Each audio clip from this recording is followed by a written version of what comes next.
Hello. It is Wednesday. It's Wednesday. We have a storm warning in effect until tomorrow.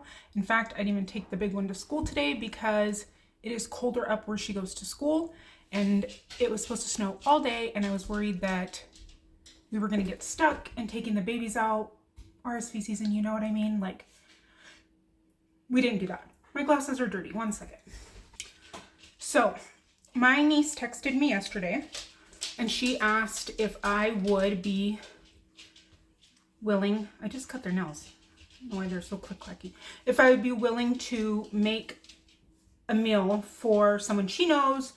I guess she was a teacher at my niece's daughter's school and she got let go unexpectedly. She has a 2-year-old and her mom is disabled and she's going to be going and visiting her, whatever. She needs some food, so my niece is organizing like a food train. So she said, "Can I ask you to cook something? I'll give you $20." I'm like, "You're not gonna give me $20. Like, no, we can cook." She was like, "Well, we were gonna DoorDash, but you doing it would be cheaper and better tasting." So I sent her a list of a couple things to ask the lady, because food trains are great, but there's always that one dish that you eat and then you might poop your pants after, or you really didn't love. So I thought, you know what? We're not going to be that dish. Let's ask her which, I mean, maybe she'll still poop her pants after. I have no idea. But she said curry or beef and barley soup. And because I was talking about the weather, I decided to go with the beef and barley soup and a bread that's raising nicely.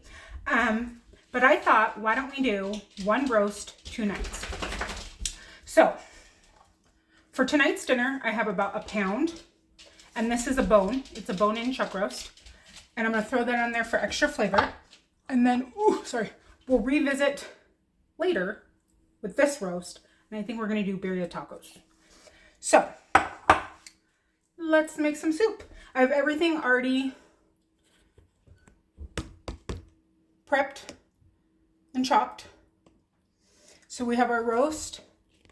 I have, I don't know, a bunch of carrots, about a half of an onion, a bunch of celery. And then I couldn't find a little bowl. I've been reorganizing my my cabinets. Thyme, mint, rosemary, salt, pepper, and mushroom powder. And then, this was not a good idea in this. Should have doubled them. And then I have like a half a teaspoon of Dijon mustard, 2 tablespoons of tomato paste, and a tablespoon of Worcestershire. And for the spices, I used about a teaspoon of each-ish. And then I have rinsed over here 3/4 cup of barley, and we will add that in later. And then I have 6 cups of bouillon, but I just put all of the bouillon in 2 cups, and then I have 4 more cups and some bay leaf sitting aside. First, we're going to drop our foam that's going to hit the coffee cup and make coffee go everywhere. That's what we're going to do first. Then we're going to put some olive oil in our pan and just brown this meat up. I switched my oil on this side because all my spices were over there. So we're just going to brown up this.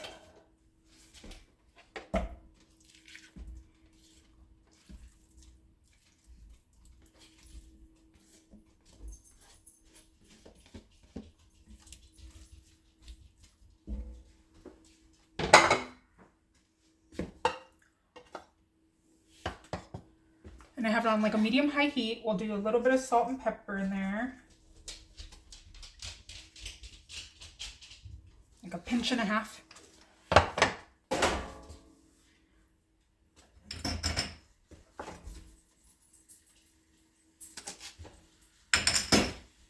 We are at toddler age where we can't do anything. Like, there's stuff everywhere. Because she can climb things, she gets into things, she cannot be trusted anymore. Like, I could set her up and have her color like I did something. No, because then she colors on her face and the chairs. She's really into wearing shoes, so there's just shoes all over my house. and I can't leave her alone for 5 seconds. So I feel like I'm living in a, I couldn't tell whose legs those were. I'm living in like a cluttered mansion of where's Waldo, where's that? Everything she can get her hands on. She's so busy. She is so busy. I don't think my oldest was that busy, or the last couple of families that I nannied for.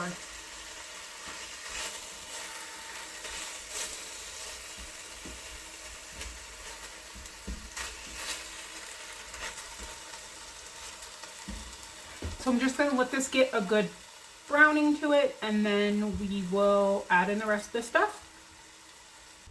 I've been trying to go through the cabinets because we've been here about 6 months. I put everything away when we moved in, obviously, because it's not on the counter.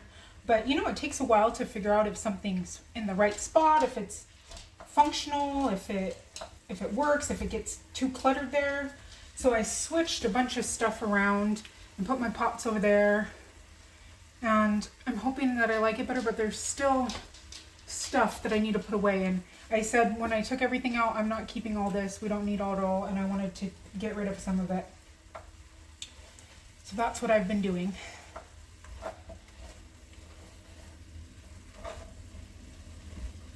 Do you have, I know everybody says that, but do you have New Year's plans? I haven't made a New Year's resolution since I was a makeup artist at Nordstrom's in 2011. And I worked at Palo Alto, and I worked at the Bobbi Brown counter, and my manager asked me, what's your New Year's resolution? And there was activewear across the way, and my first thought was,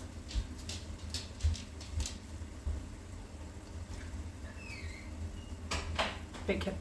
My first thing I thought was, my New Year's resolution is to wear more activewear this year, because I always wear jeans, and I hate jeans. Still hate jeans. And she was like, that's not a resolution. Well, you know what? It's the only one that I've ever kept this long, so I have a flower on my shoulder. So I think it was a pretty good one. And it makes me happy. But this year, I do want to work on getting stuff organized in the next few months. Now that the girls they're sleeping on kind of more of the same schedule. They moved into the same room at night, so we have our bathroom back. It's like a hotel over here now. You don't have to whisper after you put her down. But what are some things that you work on? Do you usually pick a New Year's resolution, or do you say, no, it never works, I'm just going to wing it? I feel like you still have to be able to do that. Because life's going to do whatever it feels like.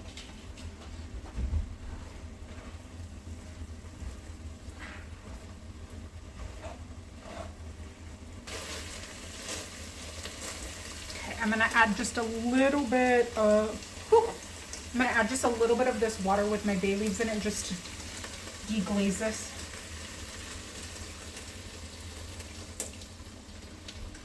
I didn't put the bay leaves, just the water.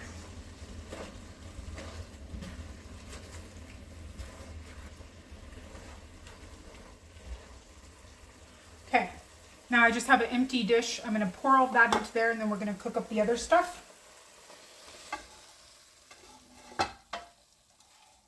Right, in my pan now, I just have a little bit of oil and a little bit of butter. And then we're going to do the celery, carrots, onion, garlic, and maybe the spices. I turn that down a little bit because it's pretty hot now.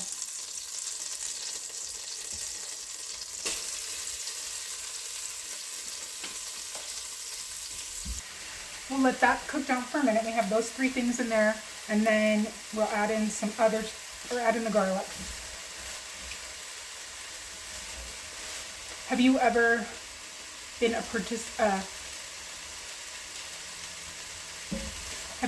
the receiver of a food train?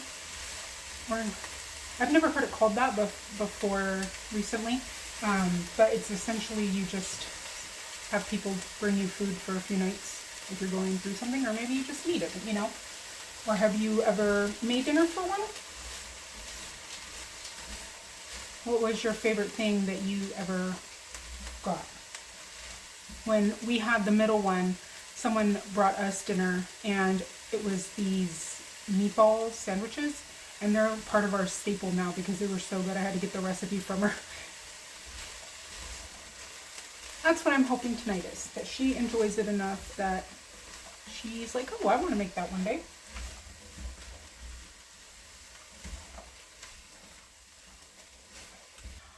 When I lived in California, so I grew up in pretty much the ghetto, and at the end of our street was a dead end and there was a field. And there was a homeless camp that moved in. And once a week, I would load up my wagon and I'd cook a big dinner and take paper plates and cook it in something that could just be thrown away. And I would take everybody at the camp dinner. And when I left, my mom continued to do it for a little while until they got asked to leave the property. But that kind of reminded me of a food train, a food wagon, me rolling down the road. And there were a few times we saw them doing heroin and other things, but my thought is, I'm not here to judge why you're doing drugs. If you're hungry and I have extra, I can help feed you. So I think they would look forward to it because it would always be a hot meal. I'd do like a lasagna or something like that, and then, like I said, provide all of the plates and the whatever so that they could eat it, or like a nice hot soup when it was cold.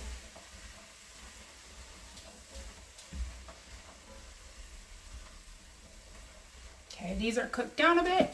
We're gonna add in some garlic. You know how we do. You just pour.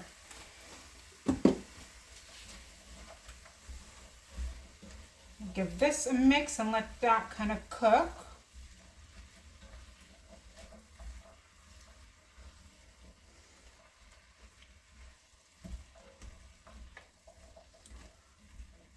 Josh says that one of the first things that he realized, or that made him realize the kind of person I was that we had gone out to this restaurant and I never finished my food. I always have leftovers.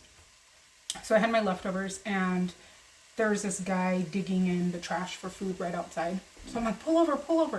And he's like, what? Because he's real anxious. And I jump out and I run over my food. And he was like, I had no idea what you were doing. And I didn't even see the guy digging. And you did. And that showed me the kind of person you were. I was like, oh, thank you. Because it made me feel loved. Not that I seek out people mentioning me feeding people. That is not what I mean at all. And very few people, well, now the internet knows that I maybe I'll even edit it out. I don't say a lot of the things that I do for other people because I don't think you need to parade your kindness. But I just thought of that, feeding the people. But I don't want it. It wasn't to like pat myself on the back or say like, oh, look at me, I'm a great person. No, I just had extra food and I fed somebody. I'm just a normal gal. Okay. Adding back in our cooked meat with the juice.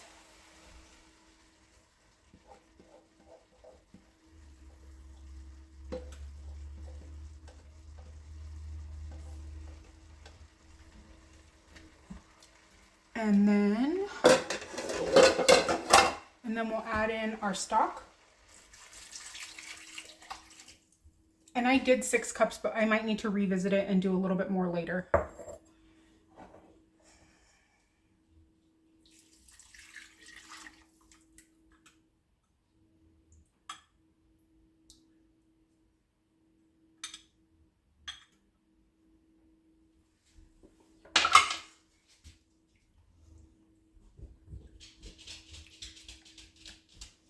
I still had just a little bit of that better than bouillon, so I wanted to get it used up because it takes space in the fridge. Okay, let's stir this. And then let's add in our spices and our paste and Worcestershire sauce. So there's our dry herbs.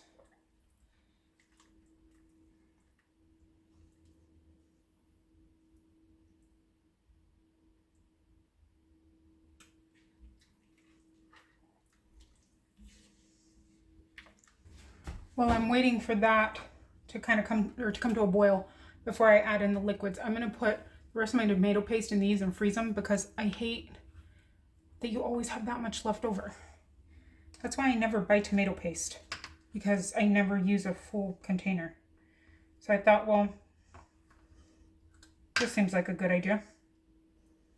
And I found this mold while I was cleaning out the cupboards. And it doesn't matter that it's pumpkins. I'm just going to cook with it. So it's starting to bubble. We're going to throw this in. This was not the best idea, but it was the closest thing I could find. I need to figure out where I put my little tiny bowls. And let's mix that up.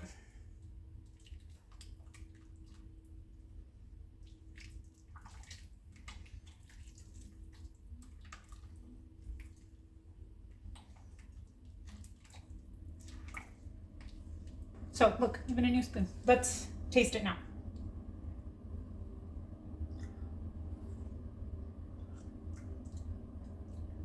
Oh, that's really good. I was thinking before when I said it was good, I was like, oh, it could use some acid. And then I was like, oh wait, we haven't put in the tomatoes and stuff. So I think that's gonna be really good. We're just gonna let this simmer for 40 minutes or so. And then we'll come back and throw our bread in the oven and put the barley in and then let it finish cooking. It is almost, well, it is a little after 3 at this point. This is what we're looking like. It looks really good. It's so colorful. I wish there was some way to add some purple in it or something, but I don't have anything purple that I think would go with that. I only have some purple cabbage. We're not gonna put that in. So I added the barley already, and then I have 2 more cups of stock, and I'm gonna at least add about half of it, and then let's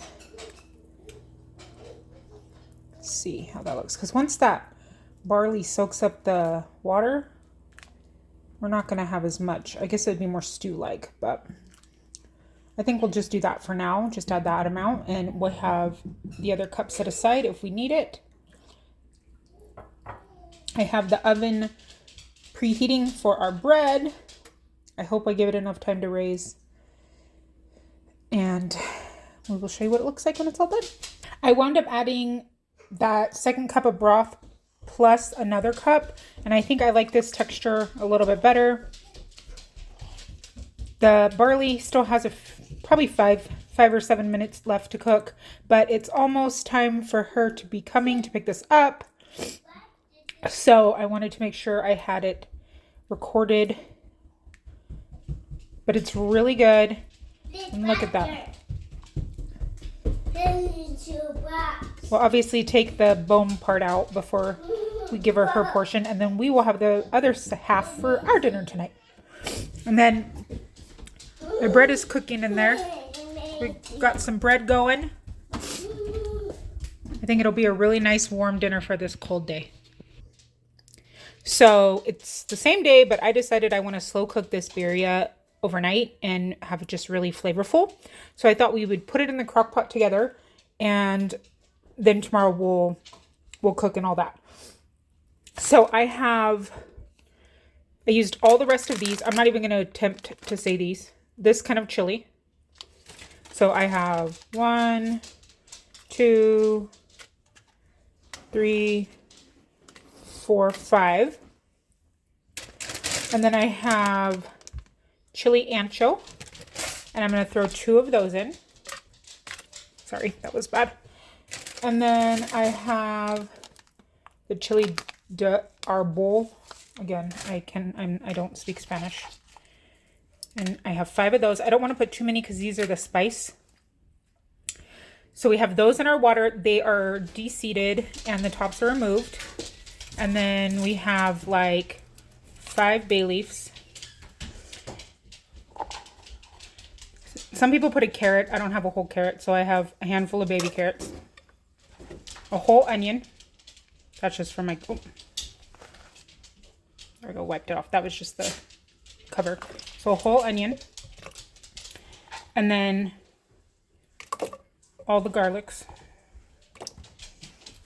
And then we have 3 tablespoons of this tomato chicken bouillon. I I have yet to find my cups, so we're still using the liners that don't really work. And then for my seasoning, I have a tablespoon of smoked paprika, a tablespoon of cumin, a tablespoon of chili powder, 2 tablespoons of oregano.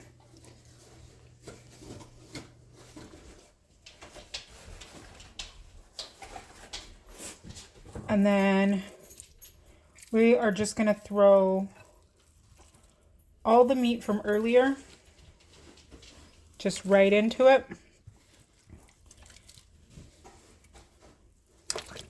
And that's the rest of our roast. We want all that fat and all that goodness because we want that to coat our tortillas. I'll throw in some salt and pepper, and then tomorrow I'll show you what this looks like and what we make with it. So it is the next morning. This meat cooked all night. I'm still in my pajamas, so I just separated it all before I'm going to show me. So here is all of like the onion, the garlic, the peppers. That's all in there. My counter is a mess because this is very messy. This is all the meat. I pulled out all the like really fatty bits and all of that. And then I strained the broth. So we have a nice good broth. And again, you see that fat on the top, and we want that fat for the quesadillas or for the tortillas. This is one of the biggest problems that I've learned when trying to make them is not having enough fat in the broth to coat them, and then your tortillas don't cook up right. So now what I'm going to do is we're going to blend these peppers back into our broth. So I'm just going to put a little bit of this into my blender, blend that up, pour it back in. I opened up one of those big cans of the tomatoes, and I'm going to throw just a couple of these tomatoes in with this blender stuff just to give it a little bit of a richer flavor. And then I'm going to put it back on my pot on low, and then it will be ready for when it's time for dinner, and we'll salt and season it when we go to make dinner. So this is what that looks like. I know, like, if you look up recipes, they're all a little bit different, and they don't always call for tomatoes in it, but we like to hide wherever we can. So we're just going to put that back in here. I should have poured it in my pot. That's okay.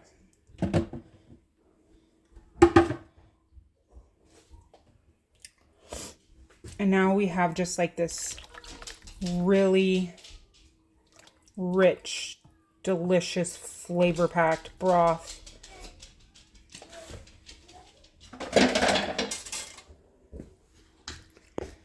I guess you'll see me kind of with my, pajamas on, but let's try this.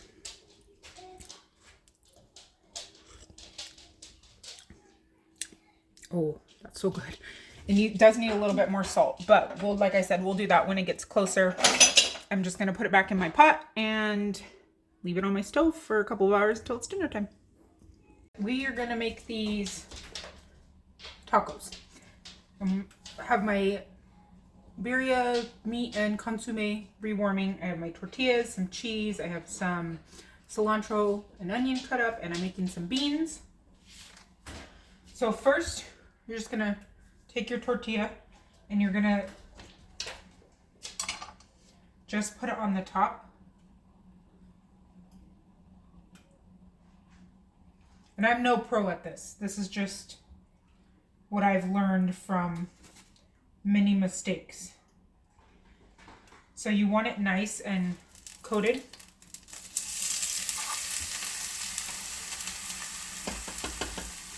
Put some meat inside.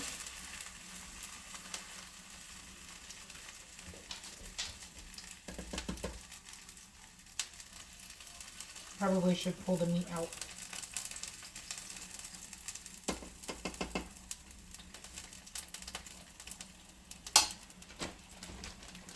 Sprinkle some cheese.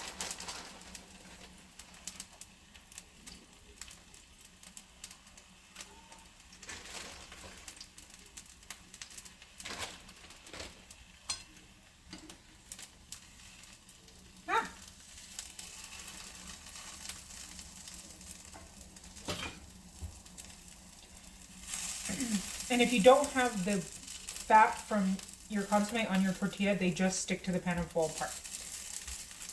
So that is why it's so important.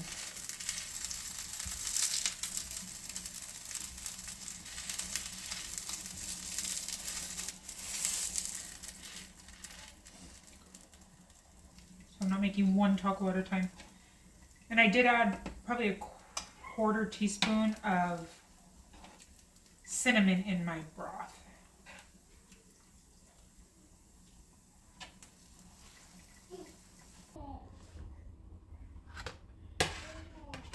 Okay, I'm going to show you how you would make one of these. So, you'd put a little bit of cilantro, a little bit of onion, a little bit of salsa,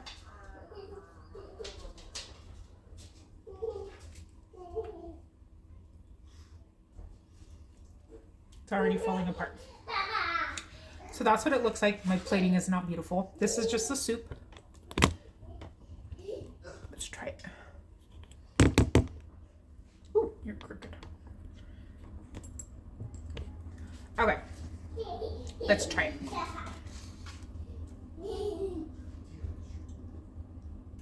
So you dip.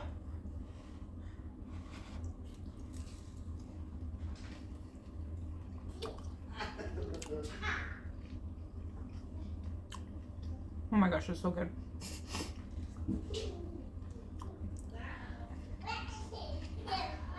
I like mine with jalapeno, but so good and it's so filling. Let's have him try. Okay, here's the other taste tester. They're hot.